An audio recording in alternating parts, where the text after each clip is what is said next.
ನಮಸ್ಕಾರ ವೀಕ್ಷಕರೇ, ಪದ್ಮಿನಿ ಕ್ಲಿನಿಕ್ ವಿಶೇಷ ಕಾರ್ಯಕ್ರಮಕ್ಕೆ ತಮಗೆಲ್ಲ ಆದರದ ಸ್ವಾಗತ. ನಾನು ಅರವಿಂದ್.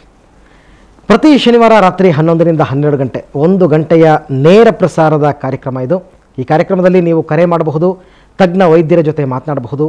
ನಿಮ್ಮ ವ್ಯಕ್ತಿಗತ, ವೈಯಕ್ತಿಕ, ಲೈಂಗಿಕ, ಸಂತಾನಹೀನತೆ ಈ ಥರ ಅನೇಕ ಸಮಸ್ಯೆಗಳು, ಯಾರಿಗೂ ಹೇಳ್ಕೊಳ್ಳೋಕ್ಕಾಗದೇ ಇರತಕ್ಕಂಥ ತೊಂದರೆಗಳಿಂದ ನೀವು ಬಳಲ್ತಾ ಇರ್ಬೋದು. ಸೊ ನಿಮಗಾಗಿಯೇ ಸುವರ್ಣ ನ್ಯೂಸ್ 24/7 ಈ ಒಂದು ವಿಶಿಷ್ಟ ಕಾರ್ಯಕ್ರಮವನ್ನು ತರ್ತಾ ಇರತಕ್ಕಂಥದ್ದು. ಈ ಕಾರ್ಯಕ್ರಮದಲ್ಲಿ 1 ಗಂಟೆಯ ಅವಧಿಯಲ್ಲಿ ನೀವು ಕರೆ ಮಾಡಬಹುದು, ನೇರವಾಗಿ ವೈದ್ಯರ ಜೊತೆ ಮಾತನಾಡಿ ಮುಕ್ತವಾಗಿ ನಿಮ್ಮ ಸಮಸ್ಯೆಯನ್ನು ಹೇಳ್ಕೊಳ್ಬಹುದು, ನಿಮ್ಮ ಸಮಸ್ಯೆಗೆ ಪರಿಹಾರವನ್ನು ಕಂಡುಕೊಳ್ಬಹುದು. ಹಾಗೆಯೇ ನಮ್ಮ ಕಚೇರಿಯ ವಿಳಾಸವನ್ನು ಪ್ರತಿ ಬ್ರೇಕ್ನಲ್ಲಿ ಕೊಡ್ತೀವಿ. ಆ ವಿಳಾಸವನ್ನು ಬರ್ಕೊಳ್ಳಿ, ಪತ್ರವನ್ನು ಬರೀರಿ. ನೀವು ಇಚ್ಛೆಪಟ್ಟಲ್ಲಿ ನಿಮ್ಮ ಹೆಸರು, ಊರನ್ನು ನಾವು ಗೌಪ್ಯವಾಗಿಡ್ತೀವಿ. ಮುಂದಿನ ಸಂಚಿಕೆಯಲ್ಲಿ ನಿಮ್ಮ ಪತ್ರವನ್ನು ನಾವು ಓದಿ ಅದಕ್ಕೆ ಪರಿಹಾರವನ್ನು ತಿಳಿಸ್ತೀವಿ. ಸೊ ಇವತ್ತಿನ ಸಂಚಿಕೆ ಆರಂಭ ಮಾಡೋಣ ಅಲ್ವಾ? Once again welcome to Padmini clinic.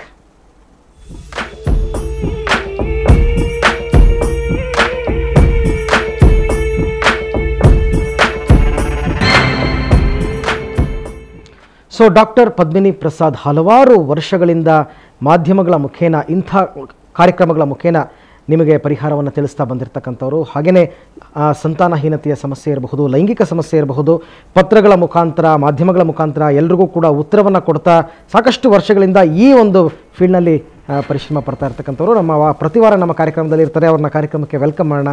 Madam, ಕಾರ್ಯಕ್ರಮಕ್ಕೆ ತಮಗೆ ಸ್ವಾಗತ. ಮೇಡಮ್, ಇವತ್ತಿನ ಒಂದು ಜನರಲ್ ಟಾಕ್ ಹಿಸ್ಟ್ರಾಕ್ಟಮಿ ಬಗ್ಗೆ.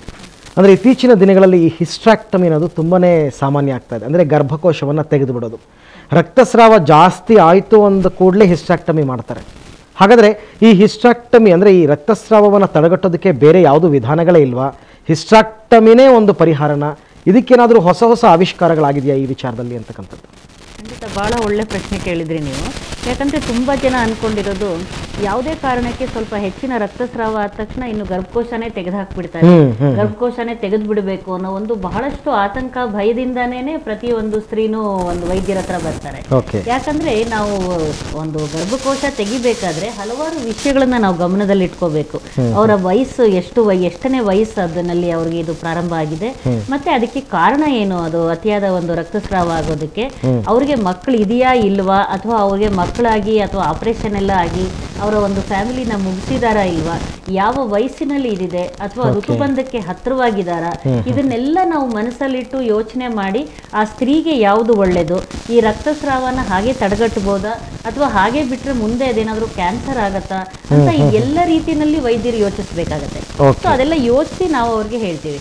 ನಾವು ಬಹಳಷ್ಟು ಮೊದಲೆಲ್ಲ ಬೇರೆ ಇನ್ನು ಯಾವುದೇ ರೀತಿ ಇರ್ಲಿಲ್ಲ, ಈ ತರ ಅವರು ಒಂದು ಮಕ್ಕಳೆಲ್ಲ ಆಗಿದ್ದೆಲ್ಲ ಮುಗಿದಿದೆ, ಅತಿಯಾದ ರಕ್ತಸ್ರಾವ ಆಗ್ತಿದೆ ಅಥವಾ ಗರ್ಭಕೋಶದಲ್ಲಿ ಏನೋ ತೊಂದರೆ ಇದೆ ಅಂದ ತಕ್ಷಣ ನಾವು ಗರ್ಭಕೋಶ ತೆಗೆದು ಬಿಡ್ಬೋದು, ಯಾಕಂದ್ರೆ ಇನ್ನೇನು ಮಕ್ಕಳಾಗುವಂಥದ್ದು ಏನು ಪರಿಸ್ಥಿತಿ ಇರಲ್ಲ ಅಂತ. ಆದ್ರೆ ಅದಕ್ಕೆ ಪರ್ಯಾಯವಾಗಿ ಕೂಡ ಹಲವಾರು ವಿಧಾನಗಳು ಬಂದಿದೆ. ಬೇರೆ ಎಲ್ಲ ರೀತಿಯಲ್ಲಿ ಯಾವುದೇ ರೀತಿಯ ತೀವ್ರತರ ತೊಂದರೆ ಇಲ್ಲ, ಹೆಚ್ಚಿನ ರಕ್ತಸ್ರಾವ ಆಗ್ತಾ ಇದೆ, ಗರ್ಭಕೋಶದಲ್ಲಿ ಬೇರೆ ಏನೂ ತೊಂದರೆ ಇಲ್ಲ ಅಂದಾಗ ಇನ್ನೂ ಕೆಲವು ವಿಧಾನಗಳಿದೆ. ಅಂದ್ರೆ ಗರ್ಭಕೋಶದ ಒಳಪದರನೇ ತೆಗೆದುಹಾಕೋದು. ಯಾವುದು ರಕ್ತಸ್ರಾವ ಮಾಡುವಂತ ಒಳಪದರ ಗರ್ಭಕೋಶದಲ್ಲಿ ಇರೋವಂಥದ್ದನ್ನ ಈ ಎಂಡೋಮೆಟ್ರಿಯಲ್ ಅಬ್ಲೇಷನ್ ಅಂತ ಹೇಳ್ತೀವಿ. ಬೆಲೂನ್ ಅಬ್ಲೇಷನ್ ಅಂತ ಒಂದು ಬಿಸಿಯಾದ ಒಂದು ನೀರು ಅಥವಾ ಬೆಲೂನನ್ನ ಒಳಗಡೆ ಹಾಕಿ ಆ ಒಳಪದರನ್ನ ಸುಡುವಂಥದ್ದು. ಮತ್ತೆ ಅದನ್ನ ಇವಾಗ ಹಿಸ್ಟ್ರೋಸ್ಕೋಪಿಕ್ ಅಬ್ಲೇಷನ್ ಅಂತ, ಒಳಗಡೆ ಒಂದು ದುರ್ಬೀನನ್ನ ಗರ್ಭಕೋಶದ ಒಳಗಡೆನೇ ಹಾಕಿ ಅದ್ರೊಳಗೂ ಕೂಡ ಒಳಪದರನ್ನ ತೆಗೆಯುವಂಥದ್ದು. ಮತ್ತೆ ಇತ್ತೀಚಿನ ದಿನಗಳಲ್ಲಿ ಇನ್ನೂ ಒಂದು ಒಳ್ಳೆಯ ಹೊಸ ಆವಿಷ್ಕಾರ ಬಂದಿರೋದು ಅಂತ ಹೇಳಿದ್ರೆ ಈ LNG IUI ಸಿಸ್ಟಮ್ ಅಂತ.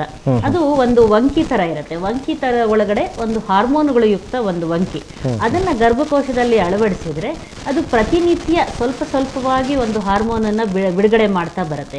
ಈ ಹಾರ್ಮೋನ್ ಏನ್ ಮಾಡುತ್ತೆ, ಗರ್ಭಕೋಶದ ಒಳಪದರದಲ್ಲಿ ಬ್ಲೀಡಿಂಗ್ ಆಗೋದನ್ನ ಕಡಿಮೆ ಮಾಡುತ್ತೆ. ಮತ್ತೆ ಅದನ್ನ ಈ ಗರ್ಭಕೋಶದಲ್ಲಿ ಅತಿಯಾದ ರಕ್ತಸ್ರಾವ ಆಗೋದನ್ನ ಕಡಿಮೆ ಮಾಡ್ತಾ ಮಾಡ್ತಾ ಕೆಲವು ದಿನಗಳಲ್ಲಿ ತುಂಬಾ ಕಡಿಮೆ ರಕ್ತಸ್ರಾವ ಆಗ್ಬೋದು, ಅಥವಾ ಸ್ವಲ್ಪ ದಿನ ರಕ್ತಸ್ರಾವನೇ ಪೂರ್ತಿ ನಿಲ್ಲಿಸಬಹುದು.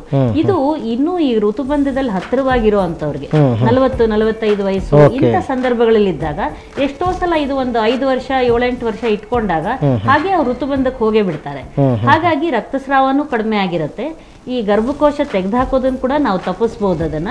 ಹಾಗೆ ಗರ್ಭಕೋಶ ಉಳಿಸ್ಕೊಳ್ಳೋದಕ್ಕೂ ಕೂಡ ಸಾಧ್ಯವಾಗತ್ತೆ. ಯಾಕಂದ್ರೆ ಕೆಲವು ಸಲ ಈ ಗರ್ಭಕೋಶ ತೆಗೆಯೋದ್ರಿಂದಾನು ಕೆಲವು ತೊಂದರೆಗಳಾಗ್ಬೋದು. ಅಂದ್ರೆ ವಿಧಿ ಇಲ್ಲ ಅಂದಾಗ ತೆಗಿಲೇಬೇಕಾಗತ್ತೆ ನಾವು. ಆದ್ರೆ ಅದನ್ನ ಏನಾದ್ರೂ ನಾವು ಉಳಿಸಕ್ ಸಾಧ್ಯವಾ ಬೇರೆ ಮೆಥಡ್ಸ್ ಅಲ್ಲಿ ಅಂತ, ಇದನ್ನ ನಾವು ಅದನ್ನೇ ಲಿವೋನಾರ್ಜೆಸ್ಟ್ರಲ್ ಇಂಟ್ರಾಯುಟ್ರೈನ್ ಸಿಸ್ಟಮ್ ಅಂತ, ಇದು ಹೊಸ ಆವಿಷ್ಕಾರವಾಗಿ ಬಂದಿರೋದು. ಬಹಳಷ್ಟು ಒಂದು ಕಂಡೀಷನ್ಗಳಲ್ಲಿ ನಾವು ಇದನ್ನ ಉಪಯೋಗಿಸೋದಕ್ಕೆ ಸಾಧ್ಯವಾಗುತ್ತೆ. ಇದರಿಂದ ಕೂಡ ಬಹಳಷ್ಟು ಸ್ತ್ರೀಯರಿಗೆ ಚಿಕ್ಕ ವಯಸ್ಸಿನಲ್ಲಿ ಬಹಳಷ್ಟು ರಕ್ತಸ್ರಾವ ಆಗಿ, ಈಗ 30-35 ವರ್ಷಕ್ಕೆಲ್ಲ ಬರ್ತಾರೆ, ಅವ್ರಿಗೆ ನಾವು ಏನಾದ್ರೂ ಗರ್ಭಕೋಶ ತೆಗೆಯೋದನ್ನ ನಾವು ತಡೆಗಟ್ಟಕ್ಕಾಗತ್ತಾ ಅಂತ ಇಂಥವರಲ್ಲೆಲ್ಲ ಉಪಯೋಗಿಸಿದ್ರೊಳಗೆ ಹಲವಾರು ಜನರಲ್ಲಿ ಇದು ಬಹಳ ಉತ್ತಮವಾದ ಒಂದು ವಿಧಾನವಾಗಿ ಮಾರ್ಪಟ್ಟಿದೆ. ತುಂಬಾ ಜನ ಇದು ಸ್ತ್ರೀರೋಗ ತಜ್ಞರೆಲ್ಲ ಇದನ್ನ ಉಪಯೋಗಿಸ್ತಾ ಇದ್ದಾರೆ ಪ್ರಪಂಚದಾದ್ಯಂತ. ಇದನ್ನ ಇನ್ನೂ ಒಂದು ಈ ಕಾಂಟ್ರಾಸೆಪ್ಟಿವ್ ಮೆಥಡ್ ಕೂಡ, ಈ ಕಾಂಟ್ರಾಸೆಪ್ಟಿವ್ ಇಂಡಿಕೇಶನ್, ನಾನ್ ಕಾಂಟ್ರಾಸೆಪ್ಟಿವ್ ಇಂಡಿಕೇಶನ್ ಅಂತ, ಈ ಗರ್ಭ ನಿರೋಧಕ್ಕೆ ಕೂಡ ಇದನ್ನ ಬಳಸಬಹುದು. ಅವರಲ್ಲಿ ಕೂಡ ಹೆಚ್ಚಿನ ರಕ್ತಸ್ರಾವ ಇದ್ದಾಗ ನಾವು ಕಾಪರ್ ಟಿ ಇದೆಲ್ಲ ಹಾಕಕ್ಕಾಗಲ್ಲ, ಅಂತವರಲ್ಲಿ ಇದನ್ನ ಅಳವಡಿಸಿದಾಗ ಅವ್ರಿಗೆ ರಕ್ತಸ್ರಾವನೂ ಕಡಿಮೆ ಆಗತ್ತೆ, ಗರ್ಭಕೋಶದ ತೊಂದರೆನೂ ಕಡಿಮೆ ಮಾಡುತ್ತೆ. ಆ ರೀತಿ ನಾವು ಇದನ್ನ ಎಷ್ಟೋ ಜನಕ್ಕೆ ಸಹಾಯ ಮಾಡೋದಕ್ಕೆ ಸಾಧ್ಯವಾಗುತ್ತೆ. ಓಕೆ, ಬಹಳ ಉತ್ತಮವಾದ ಮಾತುಗಳನ್ನ ಹೇಳಿದ್ರು ಮೇಡಮ್. ಸೊ ನಮ್ಮ ಕಾರ್ಯಕ್ರಮದಲ್ಲಿ ಪ್ರತಿ ವಾರ ಒಂದು ಜನರಲ್ ಟಾಕನ್ನು ತಗೊಳ್ತೀವಿ, ಅಂದರೆ ಜನರಿಗೆ ಮಾಹಿತಿಯನ್ನು ಕೊಡ್ತಕ್ಕಂಥ ವಿಚಾರವಾಗಿ. ಸೊ ಹಲವಾರು ಜನ ಪತ್ರಗಳ ಮುಖಾಂತರ ನಮ್ಮನ್ನು ಕೇಳ್ಕೊಂಡಿರ್ತದೆ, ಅಂದರೆ ಈ ವಾರ ನೀವು ಇಂಥ ವಿಚಾರವನ್ನು ತಗೊಳ್ಳಿ, ಈ ವಿಚಾರವನ್ನು ತಗೊಳ್ಳಿ, ಇದ್ರ ಬಗ್ಗೆ ಹೆಚ್ಚಿನ ಮಾಹಿತಿಯನ್ನು ಮೇಡಮ್ ಹತ್ರ ಕೊಡಿಸಿ ಅಂತ ಅಂದ್ಬಿಟ್ಟು. ಸೊ ನಿಮ್ಮ ಬೇಡಿಕೆಗೆ ಅನುಗುಣವಾಗಿ ನಾವು ವಿಚಾರಗಳನ್ನ ಆಯ್ಕೆ ಮಾಡ್ಕೊಳ್ತಕ್ಕಂಥದ್ದು. ಸೊ ಪ್ರತಿ ವಾರ ಇಂಥ ಒಂದು ವಿಚಾರವನ್ನು ನಾವು ಕಾರ್ಯಕ್ರಮದ ಮೊದಲಿಗೆ ಆರಂಭ ಮಾಡ್ತೀವಿ. ಇನ್ನು ನಂತರದ ಸಮಯದಲ್ಲಿ ನಾವು ನೇರವಾಗಿ ದೂರವಾಣಿ ಕರೆಗಳನ್ನು ಸ್ವೀಕರಿಸ್ತಕ್ಕಂಥದ್ದು. ಜನ ಏನು ಹೇಳ್ತಾರೆ, ಅವರ ತೊಂದರೆಗಳೇನಿದೆ, ಅವರ ತೊಂದರೆಗಳೇನಿದೆ, ಇದ್ರ ಬಗ್ಗೆ ನಾವೆಲ್ಲ ಅವ್ರ ಸಮಸ್ಯೆಗಳನ್ನ ನೇರವಾಗಿ ಕೇಳಿ ಮೇಡಮ್ ಅವರಿಗೆ ಪರಿಹಾರವನ್ನು ಕೊಡ್ತಕ್ಕಂಥದ್ದು. ಸೊ ನಿಮ್ಮ ಸಮಯ ಇವಾಗ ಆರಂಭ ಆಗುತ್ತೆ. ಖಂಡಿತ ಕರೆ ಮಾಡಿ ನಿಮ್ಮ ಸಮಸ್ಯೆಗಳಿಗೆ ಪರಿಹಾರ ಏನಿದೆ ಅಂತಕ್ಕಂಥದ್ದನ್ನು ನೀವು ನೇರವಾಗಿ ಮೇಡಮ್ ಹತ್ರ ಕೇಳ್ಕೊಳ್ಬಹುದು. ಸೊ ಇದ್ರ ಜೊತೆಗೆ ಸಾಕಷ್ಟು ಪತ್ರಗಳ ಸಂಖ್ಯೆ ಜಾಸ್ತಿ ಆಗ್ತಾ ಇದೆ. ಸೊ ಒಂದೇ ರೀತಿ ಪ್ರಶ್ನೆಗಳನ್ನು ಕೇಳಿರ್ತಕ್ಕಂಥ ಅನೇಕ ಪತ್ರಗಳನ್ನು ಮರ್ಜ್ ಮಾಡಿ ನಾನು ಒಂದೊಂದು ಪ್ರಶ್ನೆಗಳಾಗಿ ತಗೊಳ್ತೀನಿ. ಮೇಡಮ್, ಲೆಟ್ರಿಂದನೇ ಇವತ್ತಿನ ಕಾರ್ಯಕ್ರಮವನ್ನು ಆರಂಭ ಮಾಡೋಣ. ಪತ್ರವನ್ನು ಬರೆದಿರ್ತಕ್ಕಂಥವನು ರವಿಕುಮಾರ್ ಅಂತಂದ್ಬಿಟ್ಟು, ಈತನಿಗೆ 21 ವರ್ಷ, ತುಮಕೂರಿನಿಂದ. ಈತ ಕಳೆದ 2 ವರ್ಷಗಳಿಂದ ಮುಖದ ತುಂಬ ನನಗೆ ಮೊಡವೆಗಳು ಹೆಚ್ಚಾಗಿ ಕಾಣಿಸ್ಕೊಳ್ತಾ ಇದೆ. ಮುಖನ ನೋಡೋದಕ್ಕೆ ಅಸಹ್ಯ ಆಗ್ತಾ ಇದೆ. ಚರ್ಮರೋಗ ತಜ್ಞರ ಜೊತೆ ಚಿಕಿತ್ಸೆಯನ್ನು ಪಡ್ಕೊಂಡ್ರೂ ಕೂಡ ಪ್ರಯೋಜನ ಆಗಿಲ್ಲ. ಮುಖ ಮುಂಚಿನಂತಾಗಲು ಯಾವುದಾದ್ರೂ ಕ್ರೀಮ್ ಇದ್ದರೆ ತಿಳಿಸಿ. ಈ ಪ್ರಾಯದಲ್ಲೇ ಮೊಡವೆಗಳು ಹೆಚ್ಚಾಗೋದಕ್ಕೆ ಕಾರಣಗಳೇನು ಮೇಡಮ್ ಅಂತ ಕೇಳ್ಕೊಂಡಿದ್ದಾರೆ. ಇದು ಈ ವಯಸ್ಸಿನಲ್ಲೇ ಈ ಮೊಡವೆಗಳು ಬರೋದು ಬಹಳ ಸಾಮಾನ್ಯ. ಯಾಕಂದ್ರೆ ಅವಾಗ ಈ ಹಾರ್ಮೋನುಗಳೆಲ್ಲ ಅವರ ದೇಹದಲ್ಲಿ ಹೆಚ್ಚಿನ ಉತ್ಪತ್ತಿಯಾಗೋದಕ್ಕೆ ಪ್ರಾರಂಭ ಆಗೋದು. ಆ ಥರ ಪ್ರಾರಂಭವಾದಾಗ ಈ ಹಾರ್ಮೋನುಗಳ ಪ್ರಭಾವ ಈ ಕೆಲವು ಗ್ರಂಥಿಗಳ ಮೇಲೆ, ಮುಖದಲ್ಲಿರುವಂಥ ಕೆಲವು ಗ್ರಂಥಿಗಳಿರುತ್ತೆ, ಅಂದ್ರೆ ಜಿಡ್ಡಿನಂಶ ಮಾಡುವಂಥ ಗ್ರಂಥಿಗಳು, ಆಯಿಲ್ ಗ್ಲ್ಯಾಂಡ್ಸ್ ಅಂತ, ಸೆಬೇಷಿಯಸ್ ಗ್ಲ್ಯಾಂಡ್ಸ್ ಅಂತ, ಈ ಗ್ಲ್ಯಾಂಡ್ಸ್ಗಳ ಮೇಲೆ ಅದರ ಪ್ರಭಾವ ಬೀರೋದ್ರಿಂದ ಅದು ಹೆಚ್ಚಿನ ಮಟ್ಟಿಗೆ ಉತ್ಪತ್ತಿ ಮಾಡುತ್ತೆ. ಅಂದರೆ ಈ ಜಿಡ್ಡಿನ ಅಂಶನ ಉತ್ಪತ್ತಿ ಮಾಡುತ್ತೆ. ಆ ಜಿಡ್ಡಿನ ಅಂಶ ಉತ್ಪತ್ತಿ ಮಾಡಿದಾಗ ಅದರ ಒಂದು ಗ್ರಂಥಿ ಬಾಯಿ ಕೆಲವು ಯಾವುದು ಕಾರಣಗಳಿಗೋಸ್ಕರವಾಗಿ ಮುಚ್ಕೊಂಡಾಗ ಒಳಗಡೆ ತುಂಬಿಕೊಂಡು ಅದು ಒಂದು ಗುಳ್ಳಿ ಆಗುತ್ತೆ, ಅದು ದೊಡ್ಡದಾಗತ್ತೆ. ಅದನ್ನ ಇದು ಕೀಳೋದು ಮಾಡೋದು ಎಲ್ಲ ಮಾಡಿದಾಗ ಅದರೊಳಗೆ ಮತ್ತೆ ಒಂದು ಸೋಂಕುಂಟಾದಾಗ ಅದು ಮೊಡವೆಗಳಲ್ಲಿ ಒಂದು ಕೀವು ತುಂಬಿದಂಗೆ, ಹೆಚ್ಚಿನ ಮೊಡವೆಗಳಾದಂಗೆ, ಈ ರೀತಿ ಒಬ್ಬರಿಂದ ಒಬ್ಬರಿಗೆ ಯಾವ ರೀತಿ ಅವರ ಪ್ರಭಾವ ಇರುತ್ತೆ ಮತ್ತೆ ಎಷ್ಟು ಅದು ಗ್ರಂಥಿಗಳ ಮೇಲೆ ಪ್ರಭಾವ ಇದೆ ಅನ್ನೋದ್ರ ಮೇಲೆ ಕೆಲವರಿಗೆ ಹೆಚ್ಚಿನ ಮೊಡವೆಗಳಾಗ್ಬೋದು, ಕೆಲವರಿಗೆ ಕಡಿಮೆ ಮೊಡವೆಗಳಾಗ್ಬೋದು. ಇದನ್ನ ಅವರು ಒಂದು ಮುಖನ ಸ್ವಲ್ಪ ಆಗಾಗ ಸೋಪ್ ನೀರಿನಲ್ಲಿ ತೊಳ್ಕೊಳ್ತಾ ಒಣಗಿರೋ ತರ ಡ್ರೈ ಆಗಿ ಇಟ್ಕೊಂಡಾಗ ಅದು ಸ್ವಲ್ಪ ದಿನಗಳ ತಾನಾಗೇನೆ ಹೊರಟೋಗುತ್ತೆ. ತುಂಬಾ ಜಾಸ್ತಿ ಇರೋರಲ್ಲಿ ಕೆಲವು ಸಲ ಚಿಕಿತ್ಸೆ ಬೇಕಾಗತ್ತೆ. ಇದು ಸೋಂಕಾಗದ ರೀತಿಯಲ್ಲಿ ಚಿಕಿತ್ಸೆ ಕೊಡೋದಾಗ್ಲಿ, ಅಥವಾ ಇನ್ನೂ ಕೆಲವರಿಗೆ ಹೆಚ್ಚಿನ ಒಂದು ಸ್ಕಾರ್ಸ್ ಉಳ್ಕೊಂಡ್ ಬಿಡತ್ತಲ್ಲ, ಅದರೊಳಗೆ ಒಂದು ಗಾಯ ತರ ಉಳ್ಕೊಳ್ಳೋದ್ರಿಂದ ಅದು ಮುಖ ಸ್ವಲ್ಪ ಮಟ್ಟಿಗೆ ಅವ್ರಿಗೆ ವಿಕಾರ ಆದಂಗ ಅನ್ನಿಸ್ಬೋದು. ಅಂತವ್ರಿಗೂ ಕೂಡ ಹಲವಾರು ವಿಧಾನಗಳಿದೆ. ತುಂಬಾ ತೀವ್ರ ತರ ತೊಂದರೆ ಇರೋರಿಗೆ ಪ್ಲಾಸ್ಟಿಕ್ ಸರ್ಜನ್ ಅಥವಾ ಇವರು ಕೆಲವು ಒಳ್ಳೆ ಸ್ಕಿನ್ ಸ್ಪೆಷಲಿಸ್ಟ್ ಅವ್ರ ಹತ್ರ ಹೋದಾಗ ಆ ಮೆಥಡ್ಸ್ ಅನ್ನು ಕೂಡ ಹೇಳ್ತಾರೆ. ಅದನ್ನು ಮೇಲಿನ ಚರ್ಮನ ಪದರನ ತೆಗೆಯುವಂಥದ್ದು, ಡರ್ಮಬ್ರೇಷನ್, ಇನ್ನೂ ಕೆಲವೆಲ್ಲ ಮೆಥಡ್ಸ್ಗಳಿದೆ. ಅದರೊಳಗೆ ಸ್ವಲ್ಪ ಮಟ್ಟಿಗೆ ಕಡಿಮೆ ಮಾಡೋಕ್ಕಾಗತ್ತೆ. ಕೀವು ಅಥವಾ ಸೋಂಕು ಜಾಸ್ತಿ ಇದ್ದಾಗ ಒಂದು ಆಂಟಿಬಯೋಟಿಕ್ಸ್ ಇದೆಲ್ಲ ಕೊಡಬೇಕಾಗತ್ತೆ. ಅದನ್ನ ನೋಡಿ ಸ್ವಲ್ಪ ದಿವಸ ಆದ ತಕ್ಷಣ ಇವೆಲ್ಲ ತಾನೇ ಕಡಿಮೆ ಆಗ್ತಾನೆ ಬರುತ್ತೆ. ಅದರಿಂದ ಹೆಚ್ಚಿಗೆ ಅದರ ಬಗ್ಗೆ ಆತಂಕ ಪಟ್ಕೊಳ್ಳೋದೆ, ಅದನ್ನ ಕೀಳೋದಾಗ್ಲಿ, ಯಾವುದೋ ಎಲ್ಲ ಅಡ್ವರ್ಟೈಸ್ಮೆಂಟ್ ಬಂದಿದ್ದು ಅದು ಇದು ಎಲ್ಲ ಕ್ರೀಮುಗಳು ಎಲ್ಲ ಹಚ್ಚೋದಾಗ್ಲಿ ಅದನ್ನ ಮಾಡದೇ ಇದ್ದಾಗ ಅದು ತಾನಾಗೇನೆ ಕಡಿಮೆ ಆಗುತ್ತೆ. Okay madam, thank you. ಇನ್ನು ಬೆಂಗಳೂರಿನಿಂದ ಮಹೇಶ್ ಅಂತ ಮೊದಲನೇ ಕಾಲರ್, ಇವತ್ತಿನ ಕಾಲರ್ ರೆಡಿ ಇದ್ದಾರೆ. ಅವರ ಸಮಸ್ಯೆ ಏನು ಅಂತ ಕೇಳೋಣ. ಮಹೇಶ್, ಮಾತಾಡಿ, ಏನು ತೊಂದರೆ ಇದೆ ಅಂತ ಹೇಳಿ. ನಮಸ್ಕಾರ, ಹೇಳಿ ಮಹೇಶ್ ಅವರೇ. ಮೇಡಮ್, ನಮ್ದು ಮ್ಯಾರೇಜ್ ಆಗಿದೆ. ಹಾ, ಮ್ಯಾರೇಜ್ ಆಗಿ 3 ವರ್ಷ ಆಯ್ತು. ಸರಿ. ಇವಾಗ ಪ್ರೆಗ್ನೆಂಟ್ ಅವರು. ಹ್ಮ್ 8 ತಿಂಗಳಾಗಿದೆ. ಹ್ಮ್ ನಿಮ್ದು ಲಿಂಗ ಉದ್ದಾಗಿದೆ, ಮಾಡಬೇಡಿ, ಮಗು ಪ್ರಾಬ್ಲಮ್ ಆಗುತ್ತೆ ಅಂತ ಹೇಳ್ತಾರೆ. ಏನಾಗಿದೆ? ನಿಮ್ದು ಲಿಂಗ ಉದ್ದಾಗಿದೆ, ಹ್ಮ್ ಮಗು ಪ್ರಾಬ್ಲಮ್ ಆಗುತ್ತೆ, ಹ್ಮ್ ಮುಟ್ಬೇಡಿ ಹಂಗೆ ಹಂಗೆ ಅಂತಾರೆ. ಅದಕ್ಕೆ ಮಗುಗೇನೋ ಪ್ರಾಬ್ಲಮ್ ಆಗುತ್ತಾ? ಅಂದ್ರೆ ಈಗ ಸಂಭೋಗ ಕ್ರಿಯೆ ಮಾಡ್ಬೋದಾ ನಡೆಸಬಹುದಾ, ಇಲ್ವಾ ತೊಂದರೆ ಆಗತ್ತಾ ಅಂತ ಕೇಳ್ತಾ ಇದ್ದೀರಾ ನೀವು. ಹೌದು. ಅಂದ್ರೆ ಇವಾಗ ಅವರು ಗರ್ಭಧಾರಣೆ ಆದ್ಮೇಲೆ ವೈದ್ಯರು ಎಲ್ಲ ಪರೀಕ್ಷೆ ಮಾಡಿ ಸ್ಕ್ಯಾನಿಂಗ್ ಎಲ್ಲ ಮಾಡಿ ಯಾವುದೇ ರೀತಿನಲ್ಲಿ ಗರ್ಭಧಾರಣೆ ತೊಂದರೆ ಇಲ್ಲ ಅಂದಾಗ ನೀವು ಸಂಭೋಗ ಕ್ರಿಯೆ ಮಾಡೋದ್ರಿಂದ ಏನು ತೊಂದರೆ ಇಲ್ಲ. 8 ತಿಂಗಳ ತನಕ ಸಂಭೋಗ ಕ್ರಿಯೆ ನಡೆಸ್ಬೋದು. ಆದರೆ ಕೆಲವು ಮುನ್ನೆಚ್ಚರಿಕಾ ಕ್ರಮಗಳನ್ನು ತಗೊಳ್ಬೇಕಾಗತ್ತೆ. ಒಳಗಡೆ ಯೋನಿ ಒಳಗಡೆ ಹೆಚ್ಚಿನ ಒತ್ತಡ ಆಗದಂಗೆ, ಹೊಟ್ಟೆ ಮೇಲೆ ಒತ್ತಡ ಆಗದಂಗೆ ರೀತಿನಲ್ಲಿ ಮುನ್ನೆಚ್ಚರಿಕೆ ತಗೋಬೇಕು. ಅದಕ್ಕೆ ಕೆಲವು ಆಸನಗಳ ಬದಲಾವಣೆ ಅದೆಲ್ಲ ಮಾಡಿದಾಗ ಹೆಚ್ಚಿನ ಮಟ್ಟಿಗೆ ಯೋನಿ ಒಳಗೆ ನೀವು ಹೆಚ್ಚಿನ ಒತ್ತಡ ಬೀಳದ ರೀತಿನಲ್ಲಿ ಮಾಡೋದಕ್ಕೆ ಖಂಡಿತ ಸಾಧ್ಯವಾಗುತ್ತೆ. ಹಾಗೂ ನಿಮಗೆ ಏನಾದರೂ ತೊಂದರೆ, ಅದು ಡೌಟ್ ಏನಾದರೂ ಇದ್ದರೆ ಲೈಂಗಿಕ ತಜ್ಞರ ಹತ್ರ ಬಂದು ನೀವು ಒಂದೊಂದು ಸಲ ಅವ್ರ ಹತ್ರ ಕನ್ಸಲ್ಟ್, ಆಪ್ತ ಸಮಾಲೋಚನೆ ಮಾಡಿಸ್ಕೊಳ್ಬೋದು. ಅಂದ್ರೆ ಹೊಟ್ಟೆ ಮೇಲೆ ಭಾರ ಬೀಳದೇ ಇರೋ ರೀತಿನಲ್ಲಿ ಅವರ ಲೈಂಗಿಕ ಆಸನಗಳನ್ನು ಬದಲಾವಣೆ ಮಾಡ್ಕೊಳ್ಬೇಕಾಗತ್ತೆ. ಪೊಸಿಷನ್ಗಳನ್ನ ಚೇಂಜ್ ಮಾಡ್ಕೊಂಡಾಗ ಕೆಲವು ಅದು ಪಕ್ಕಕ್ಕೆ ತಿರುಗಿರೋ ಪೊಸಿಷನ್ ಅಥವಾ ಕೂತಿರೋಂಥ ಪೊಸಿಷನ್, ಕೆಲವು ಪೊಸಿಷನ್ಗಳಲ್ಲಿ ಒಳಗಡೆ ಜಾಸ್ತಿ ಹೆಚ್ಚಿನ ರೀತಿಯಲ್ಲಿ ಒಳಗಡೆ ಯೋನಿ ಪ್ರವೇಶ ಆಗಲ್ಲ. ಆತ ಸಂದರ್ಭಗಳನ್ನ ನೋಡಿಕೊಂಡು ಅವರು ಮಾಡ್ಕೋಬೇಕಾಗುತ್ತೆ. ಮೇಡಮ್, ಇನ್ನು ನೆಕ್ಸ್ಟ್ ಕಾಲರ್, ಅವ್ರ ಹೆಸರನ್ನ ಹೇಳೋದು ಬೇಡ ಅಂತ ಹೇಳಿದ್ದಾರೆ. ಖಂಡಿತ ಹೇಳಲ್ಲ. ಬೆಂಗಳೂರಿನಿಂದ ಕರೆ ಮಾಡಿದ್ದಾರೆ. ಸರ್, ದಯವಿಟ್ಟು ಮಾತಾಡಿ, ಏನು ತೊಂದರೆ ಇದೆ ಅಂತ ಹೇಳಿ. ಹಲೋ, ಮೇಡಮ್ ಇದ್ದಾರೆ ವೈದ್ಯರು, ಅವ್ರ ಜೊತೆ ಮಾತಾಡಿ ನಿಮ್ಮ ತೊಂದರೆ ಏನಿದೆ ಅಂತ ಹೇಳ್ಕೊಳ್ಳಿ. ಹೇಳಿಮ್ಮ, ಏನ್ ತೊಂದರೆ ಏನು ಹೇಳಿ. ಮ್ಯಾಮ್, ನಮ್ದು ಮ್ಯಾರೇಜ್ ಆಗಿ 1.5 year ಆಯ್ತು ಮ್ಯಾಮ್. ಸರಿ. ನಮ್ಮ ಮನೇಲಿ ಒಂದು 6 months ವ್ಯವಸ್ಥೆ ಸರಿ ಇರ್ಲಿಲ್ಲ, ಹಾಗಾಗಿ ನಾವು ಸೇರ್ಲಿಕ್ಕೆ ಕಷ್ಟ ಆಗ್ತಾ ಇತ್ತು. ಆಮೇಲೆ ನಾವು ಚೆನ್ನಾಗಿ ಸೇರಿದ್ವಿ. ಆದ್ರೆ ಆ ಮೂಮೆಂಟ್ ಅಲ್ಲಿ ಒಂದ್ ತಿಂಗಳ ಮೇಲೆ 5 ದಿನ ಆಗಿ ಒಂದ್ಸಲ ಅದು ನಿಲ್ಲಾಯ್ತು. ಸರಿ, ನಮ್ಮ ದೊಡ್ಡ ಸೊಸೆ ಇದಾರೆ ಮನೇಲಿ, ಅವ್ರಿಗೂ ಕೂಡ 15 ವರ್ಷ ಆಗಿದೆ ಮ್ಯಾರೇಜ್ ಆಗಿ, ಅವ್ರಿಗೂ ಮಕ್ಳಿಲ್ಲ ಮ್ಯಾಮ್. ಹಾಗಾಗಿ ಮನೇಲಿ ನನ್ಗೂ ಎಲ್ಲಿ ಏನಾದ್ರು ಪ್ರಾಬ್ಲಮ್ ಇರ್ಬೋದಾ, ಯಾಕೆ ಇನ್ನು ಚಿಕ್ಕ ಸೊಸೆಗೂ ಈ ತರ ಅಂದ್ಬಿಟ್ಟು ಸರಿ ಕರ್ಕೊಂಡೋಗಿ ಒಂದು ಡಾಕ್ಟರ್ ಹತ್ರ ಟೆಸ್ಟ್ ಮಾಡಿದ್ರು. ಅವರು ಟೆಸ್ಟ್ ಮಾಡಿ ನೋಡಿದಾಗ ಬ್ಲಡ್ ಟೆಸ್ಟ್ ಮಾಡಿದ್ರು. ಎಲ್ಲ ಆದ್ಮೇಲೆ ಅವ್ರು ಹೇಳಿದ್ರು, ನಿನ್ಗೇನು ಪ್ರಾಬ್ಲಮ್ ಇಲ್ಲಮ್ಮ, ಯಾವ್ದೇ ತರ ಪ್ರಾಬ್ಲಮ್ಸ್ ಇಲ್ಲ, ಕೆಲವೊಂದು ಟ್ಯಾಬ್ಲೆಟ್ಸ್ ಕೊಡ್ತೀನಿ, ಅದು ಯೂಸ್ ಮಾಡ್ತಾ ಇರು ಅಂತ ಹೇಳಿದ್ರು. ಸರಿ, ತಗೊಂಡಾದ್ಮೇಲೂ ಮತ್ತೆ ನಾನು ಡೇಟ್ ಆದೆ.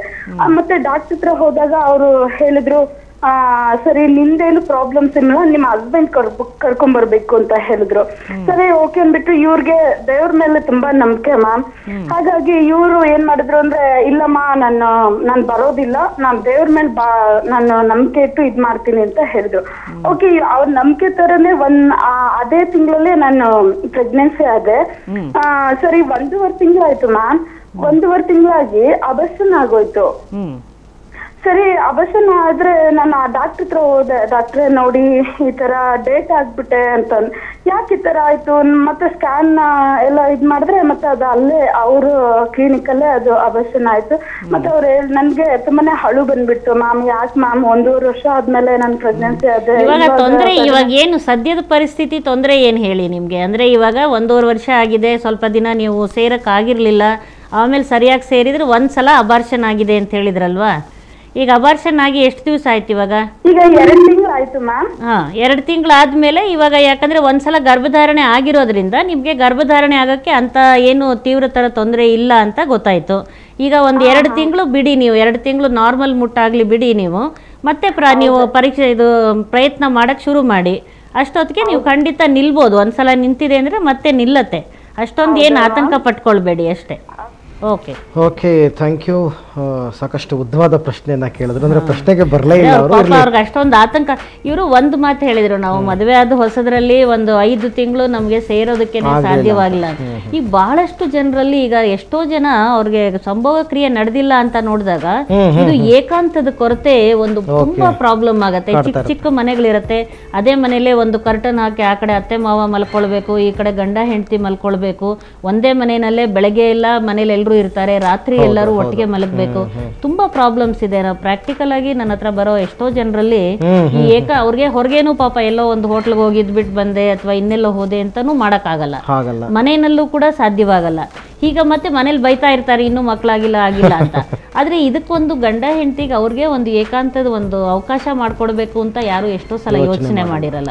ಇದು ಕೂಡ ಬಹಳ ಮುಖ್ಯವಾದ ಒಂದು ಪ್ರಶ್ನೆ ಆಗುತ್ತೆ, ಅದ್ರ ಬಗ್ಗೆ ಯೋಚನೆ ಮಾಡಬೇಕಾಗುತ್ತೆ ನಿಜ. ಇನ್ನು ನೆಕ್ಸ್ಟ್ ಕಾಲರ್ ಕುಮಾರ್ ಅಂತ ಬೆಂಗಳೂರಿಂದ ಕರೆ ಮಾಡಿದ್ದಾರೆ. ಅವ್ರ ತೊಂದರೆ ಏನಿದೆ ನೋಡೋಣ. ಕುಮಾರ್ ಮಾತಾಡಿ, ಏನ್ ತೊಂದರೆ ಇದೆ ಹೇಳಿ. ಸರ್ ನಮ್ದು ಮದುವೆ ಆಗಿ, ಹಲೋ ಹಾ ಮಾತಾಡಿ, ಕೇಳಿಸ್ತಾ ಇದೆ ಕುಮಾರ್ ಮಾತಾಡಿ. ಸರ್ ಅದೇ ಮದುವೆ ಆಗಿ 1.5 ವರ್ಷ ಆಯ್ತು, ಇನ್ನ ಮಕ್ಕಳಾಗಿಲ್ಲ. ಅದ್ರ ಬಗ್ಗೆ ಕೇಳೋಣ ಅಂತ ಹೇಳ್ಬಿಟ್ಟು ಮಾಡಿದ್ರು ಸರ್. ಈಗೆಲ್ಲ ಪರೀಕ್ಷೆ ಮಾಡಿಸಿದೀರಾ ನೀವು? ಇಲ್ಲ ಮೇಡಮ್, ಏನು ಪರೀಕ್ಷೆ ಏನು ಮಾಡಿಸಿಲ್ಲ ಇನ್ನ. ಸರಿ, ಈಗ 1.5 ವರ್ಷದಿಂದ ನೀವು ಸರಿಯಾದ ರೀತಿನಲ್ಲಿ ಸಂಭೋಗ ಕ್ರಿಯೆ ಮಾಡಿ ನಂತರ ಕೂಡ ನಿಮಗೆ ಗರ್ಭಧಾರಣೆ ಆಗಿರಲಿಲ್ಲ ಅಂದಾಗ ಒಂದು ಸಲ ಎಲ್ಲ ಅಟ್ಲೀಸ್ಟ್ ಒಂದು ಕೆಲವು ಸಿಂಪಲ್ ಪರೀಕ್ಷೆಗಳನ್ನಾದರೂ ಮೊದಲು ಮಾಡಿಸ್ಕೊಳ್ಳಿ. ಅದರೊಳಗೆಲ್ಲ ಸರಿಯಾಗಿದೆ ಅಂದರೆ ಮತ್ತೆ ಹೆಚ್ಚಿನ ಪರೀಕ್ಷೆಗಳು ಬೇಕಾಗ್ಬೋದು.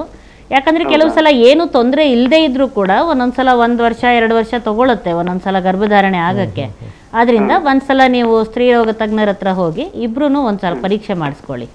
ಓಕೆ, ಸೊ ಒಂದು ಬ್ರೇಕ್ ತಗೊಳ್ತಕ್ಕಂಥ ಸಮಯ. ಈಗಾಗಲೇ ಸಾಕಷ್ಟು ಕರೆಗಳು ಬಂದಿವೆ. ಖಂಡಿತ ನಾವು ಅದನ್ನು ಮುಂದೆ ಬ್ರೇಕ್ನ ನಂತರ ನಾವು ಮತ್ತೆ ಕರೆಗಳನ್ನು ಸ್ವೀಕರಿಸ್ತೀವಿ. ಈಗ ಒಂದು ಬ್ರೇಕ್ ತಗೊಳ್ತೀವಿ.